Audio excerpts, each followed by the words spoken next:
नमस्कार फ्रेंड्स, आप देख रहे हैं राजू का एस्ट्रोलॉजी। आज हम बात करने वाले हैं बुध ग्रह व प्रवचनम भाग 2। यानी कि पहले भी हमने भाग 1 में भी बुध ग्रह के बारे में बात की थी। आज हम बात करने वाले हैं बुध ग्रह एवं पूर्वजन्म। यानी कि बुध ग्रह यदि आपकी कुंडली में अष्टम भाव यानी कि 8वें भाव में विराजित या उसी में स्वक्षेत्री, स्वगृही या पाप पीड़ित, अस्त या मृत है तो यह वीडियो आपके लिए है। बुध यदि अष्टम भाव में पाप पीड़ित हो यानी कि हमारा कुंडली का जो भी लग्न होता है उनसे अष्टम होकर बुध ग्रह यदि पाप प्रभाव में हो तो व्यक्ति स्वार्थी, अशांत, फरामोश और लालची होता है।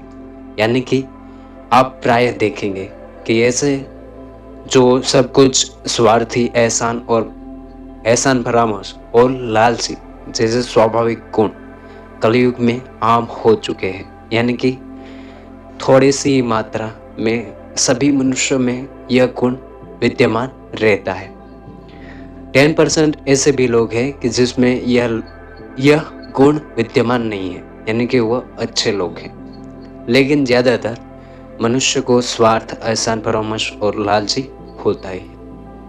अब बात करेंगे कि बुध यदि अष्टम हो यानी कि अष्टम भाव हो तो ऐसे जातक देखा जाए तो अष्टम से सप्तम होता है दूसरा भाव और दूसरे भाव वाणी का कारक भी कहा गया है। अतः ऐसे जातक यदि बुध पाप पीड़ित होता है तो वाणी दोष से ग्रस्त होता है।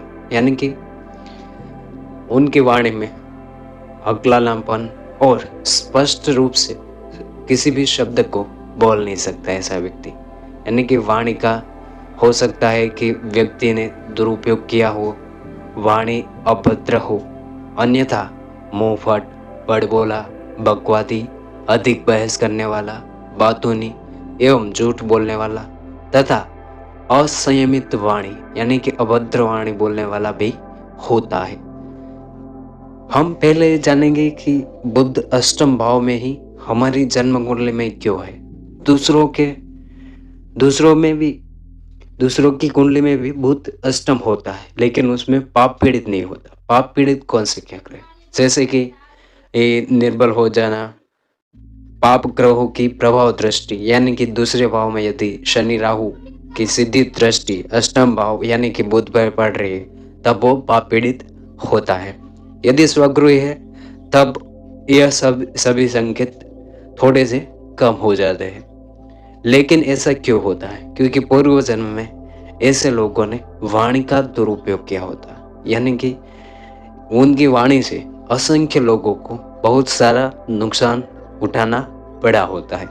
अतः कारण हमारी कुंडली में बुध अष्टम भाव में विराजित पाया गया है। ऐसे जातकों को आमतौर पे सरकारी दंड, जुर्माना आदि संभव होते हैं। यानी कि सरकार से उन्हें कोई न कोई दंड या जुर्माना भरना पड़ सकता है क्योंकि वाणी पे संयम नहीं होता है ऐसे जातक। और ऐसे जातकों का यदि बुध अष्टम जाके पाप पीड़ित है तभी व्यक्ति के चरित्र पर प्रश्न चिन्ह होता है। यानी कि उनका चरित्र संदेहात्मक हो सकता है। ऐसे जातक आमतौर पे खास देखा गया है कि जादू टोने, तंत्र मंत्र में रुचि होती है क्योंकि जादू टोने और तंत्र मंत्र में रुचि अत्यधिक बुध ही करवाता है। उसे अफवाह, आरोप और तोहमतों का शिकार खास तौर पे ऐसा व्यक्ति होता ही रहता है जिसका भी बुध अष्टम हो और वह भी उनमें भी साथ साथ पाप पीड़ित हो।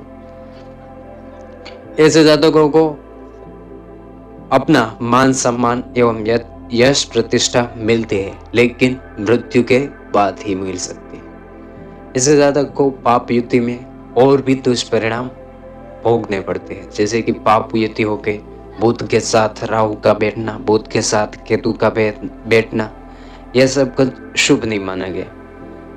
ज्यादातर तौर पे बुध अष्टम पे होने पर ऐसे जातक को मेरा प्राय अपना अनुभव है कि ऐसे जातक को माता दुर्गा एवं हो सके उतनी शक्ति की पूजा करें, यानी कि जो भी देवी है, यानी कि देवी उपासना ऐसे जातकों को ज्यादा फलकारक मानी गई है। हो सके तो ऐसे जातक को मेरी यह सलाह है कि वो दुर्गा सप्तशी और बुधवार का व्रत खास तौर पे करे तो उसे ज्यादा तकलीफें उठानी नहीं पड़ सकती। अब बात करेंगे कि ऐसे व्यक्ति को गुर्दे, गुदा की व त्वचा यानी कि चर्म रोग की समस्या आमतौर पे होती ही रहती है, यानी कि त्वचा की ज्यादा से ज्यादा परेशानियां होती पाई गई है। ऐसे व्यक्ति के यदि पिछले जन्म के कर्म की बात की जाए तो ऐसे व्यक्ति ने पिछले जन्म में किन्नर यानी कि हिजड़े या बालकों को सताया होता है, यानी कि जो छोटे बच्चे हैं उनके साथ कोई न कोई हो सके कि ऐसा कर्म हो क्या हो जो प्रकृति विरुद्ध का हो।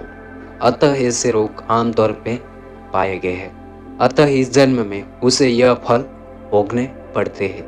वैसे भी पूर्व जन्म हमारा हिंदू धर्म एवं अब तो साइंस भी मानता है, क्योंकि पूर्व जन्म सभी का होता है, क्योंकि सभी की कुंडली में एक जैसे ग्रह बैठे हुए हैं लेकिन एक जैसे फल नहीं देते।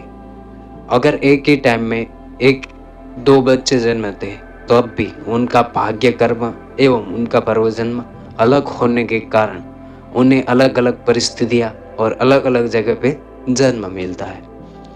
उसका यह सीधा उदाहरण है। आगे जानेंगे कि अतः उपाय के लिए, यानी कि ऐसे जातकों को उपाय के लिए हिजड़े को दान, वस्त्र, भोजन आदि दे। दूसरा उपाय है सफेद कमीज व काली जुराबे ऐसे जातकों को ज्यादातर दान करनी चाहिए।